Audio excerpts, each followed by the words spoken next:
রসমালাই খেতে কার না ভালো লাগে। যদি হয় এই রকম ধরনের রসমালাই তাহলে কিন্তু প্লেট ফাঁকা হয়ে যাবে, এতটাই সুস্বাদু। আর এটা খুব সহজেই বানানো হয়, মিষ্টি দিয়ে মিষ্টি বানানো।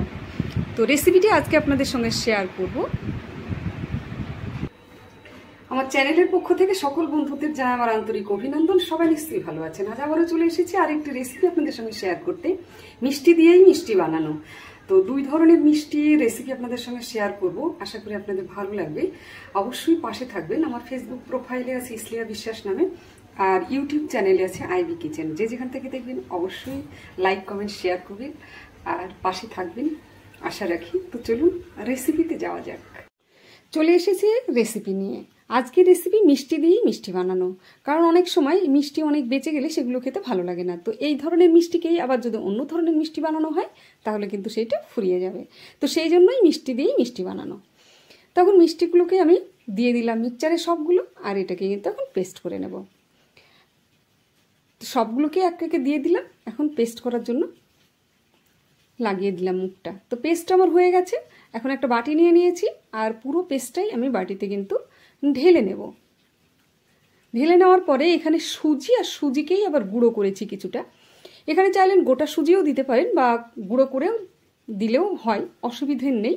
তো আমি দুই ধরনেরই করেছি, এখানে দিয়ে দিলাম। এখন খুব ভালো করে এটা মিশিয়ে নেব, নিয়ে একটা ডো তৈরি করে নেব। তো এটা আস্তে আস্তে করে মিশিয়ে নেব সুন্দরভাবে। এখন মেশানো হয়ে এসছে মোটামুটি, খুব একটা শক্ত হয়েছিল না। পরে আরেকটু সুজি গুঁড়ো করে দিয়ে দিয়েছি, দিয়ে ভালো করে মথে নিব। এখন তো সুজি গুঁড়ো করে ভালো করে দিয়ে দিয়েছি, দিয়ে মথে আস্তে আস্তে এটাকে কিন্তু ঢেকে রেখে দেব কিছুক্ষণের জন্য। তো হয়ে গেছে আমার মাখা, ডোটা মোটামুটি শক্তই হয়ে গেছে। আমি কিছুক্ষণ ঢেকে রেখেছিলাম। এবার ঢেকে রাখার পর এটাকে তুলে নিয়েছি, আর একটা থালা নিয়েছি। থালাতে আমি ঘি লাগিয়ে রাখবো। গোটা থালাটাতে সুন্দর করে ঘি লাগিয়ে দেব। ঘি লাগিয়ে দেওয়ার পরে হাতে যে অবশিষ্টটা লেগে আছে সেইটা দিয়ে ছোট্ট ছোট্ট করে আমি এই ডোটা থেকে নেব। ছোট ছোট করে এটা লম্বা লম্বা করে খুব ভালো করে হাতের সাহায্যে মথে নিয়ে আবার এটা প্লেটে নিয়ে নেব, মানে থালার উপরে নিয়ে সুন্দর করে সেইটা হাত দিয়ে কিন্তু তৈরি করে নেব। এখন হাত দিয়ে একটু লম্বা মতো করে নেব, বেশ বড় করে।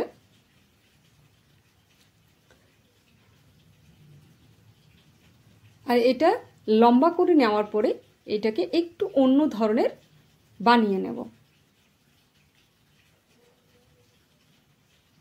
একটু চেপে দিলাম মুখটা। এইবার সুন্দর সুন্দর করে এভাবে সবগুলোই বানিয়ে নেব আস্তে আস্তে করে। আর এই মিষ্টিটা খেতে কিন্তু ভালোই লাগবে।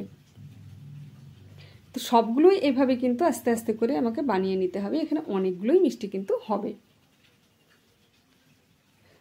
মুখটা ভালো করে চেপে দিতে হবে যাতে খুলে না যায়। হয়ে গেছে। আমি একটা একটা করে সবগুলো সরিয়ে রাখবো সাইডে। আর এভাবে করে সবগুলোই কিন্তু আমি বানিয়ে নেব।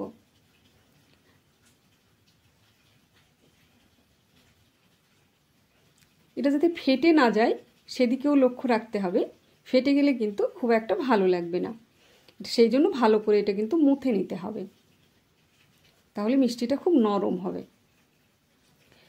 তো এইভাবে সবগুলোই আমি এখন করে নিয়েছি মোটামুটি, আর দুটো বাকি আছে। এইগুলো আমি কিছুটা রসে ভেজাবো, আর কিছুটা আমি রসমালাই করব, মানে দুধমালাই এক কথায়। তো সবগুলোই আমার হয়ে গেছে, দেখতেই পাচ্ছেন। এখন হাফ আমি দুধে ভিজিয়ে দেব, মানে রসমালাই। তো এইখানে দুধ নিয়েছি আমি 500, এবং জাল করে নিয়েছি খুব ভালো করে গরুর দুধ। আর 1 প্যাকেট নিলাম গুঁড়ো দুধ, যেটা 10 টাকা দাম। গুঁড়ো দুধ নিয়েছি, আর এখানে একটু গরম জল দিয়ে দুধটা আমি খুব ভালো করে গুলে নেব। তো এটা জল দেওয়া হয়ে গেছে। এখন খুব ভালো করে আমি এটা গুলে নিয়েছি, আর এইটা এখন জাল করা দুধের মধ্যে দিয়ে দেব। রসমালাইটা যত গাঢ় হবে ততই কিন্তু খেতে সুস্বাদু হবে।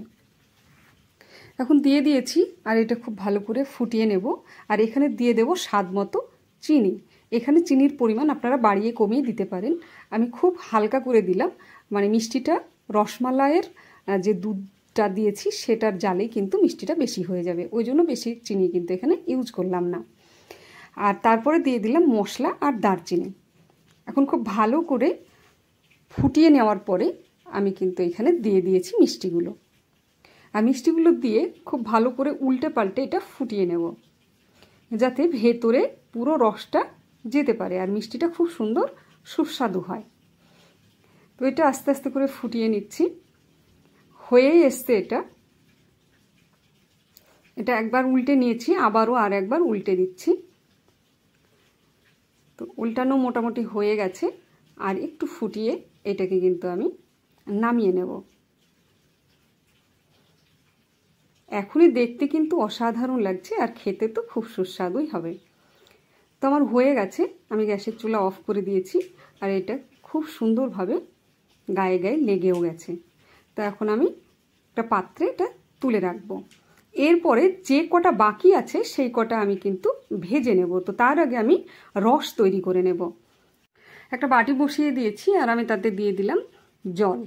জলটা না ফুটতেই আমি এখানে চিনি দিয়ে দিলাম। এখন আস্তে আস্তে যখন ফুটে উঠবে খুব ভালোভাবে, তখন কিন্তু এখানে মশলা অ্যাড করে দেব। আর মশলা অ্যাড করে দিয়ে আবারও খুব ভালো করে ফুটিয়ে নিব, যাতে মশলার ঘ্রাণটা রসের সঙ্গে খুব সুন্দর মিশে যায়। তখন আস্তে আস্তে করে এটা খুব ভালো ফুটিয়ে নিতে হবে। আর ফুটিয়ে নেওয়ার পরে এটাকে কিন্তু সাইডে রেখে দিতে হবে। তো এটা আমার ফোটানো মোটামুটি হয়ে এসেছে। এখন গ্যাসের চুলা আমি অফ করে দিলাম। এটা কিন্তু হয়নি দেখছি খুব ভালো, সেজন্য আবারও কিন্তু একটু গ্যাসের চুলা জ্বালিয়ে ফুটিয়ে নিলাম। এরপরে আমি একটা প্যান বসিয়ে দিয়েছি আর প্যানে দিয়ে দেব তেল। প্রয়োজন মতো আমি এখানে সাদা তেল দিয়ে দিলাম। তেলটা যতক্ষণ গরম না হয় ততক্ষণ অপেক্ষা করতে হবে। তেলটা গরম হয়ে গেছে, এখন আমি সবগুলো ভাজতে দিয়ে দিচ্ছি। এটা খুব সুন্দর করে লাল লাল করে ভেজে নিতে হবে। তো এটা আস্তে আস্তে দিতে হবে, হাতে যেন তেল না ঠেকে যায়, তাহলে কিন্তু হাতটা পুড়ে যাবে। খুব গরম তেলটা, সেই জন্য আস্তে আস্তে করে দিয়ে দিলাম সবগুলো। এখন খুব ভালো করে লাল লাল করে আমি ভেজে নেব।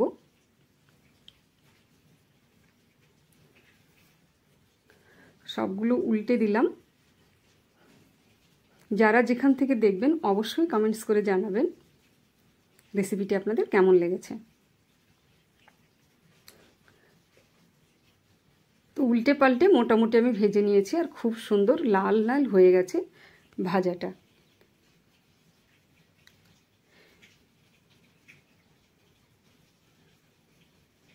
এবারে এইগুলোকে আমি সব তুলে নেব একটা পাত্রে। এটা রসের মধ্যেই দিয়ে দেব তুলে তুলে। যে বাটিতে আমি রস তৈরি করে রেখেছি সেই বাটিতেই সবগুলো কিন্তু দিয়ে দেব। সবগুলোকে তুলে রসে কিন্তু চুবিয়ে দিলাম। এবার কিছুক্ষণ এটা ভিজিয়ে রাখবো আমি। ভিজিয়ে রাখার পরে এটা দেখতে পাবেন খুব সুন্দর ফুলে যাবে। এবার দেখতেও কিন্তু সুন্দর লাগবে আর খেতেও কিন্তু খুব সুন্দর হবে। দেখতেই পাচ্ছেন একদম ফুলে উঠে গেছে রস থেকে অনেকটাই, আর খুব সুন্দর হয়েছে। তো এখন একটা প্লেটে তুলে নিয়েছি আর এটা দেখুন খুব সুন্দর হয়েছে রসমালাইটা। খেতে যেমন সুন্দর, দেখতেও তেমন সুন্দর। তো এভাবে করে আপনারা বাড়িতে মিষ্টি দিয়েই মিষ্টি বানাতে পারেন। তো আজকের রেসিপিটি আপনাদের সামনে এখানেই শেষ করছি। আগামী অন্য কোনো রেসিপি নিয়ে আবার আপনাদের সামনে আসব। সকলে সুস্থ থাকবেন, ভালো থাকবেন। টাটা।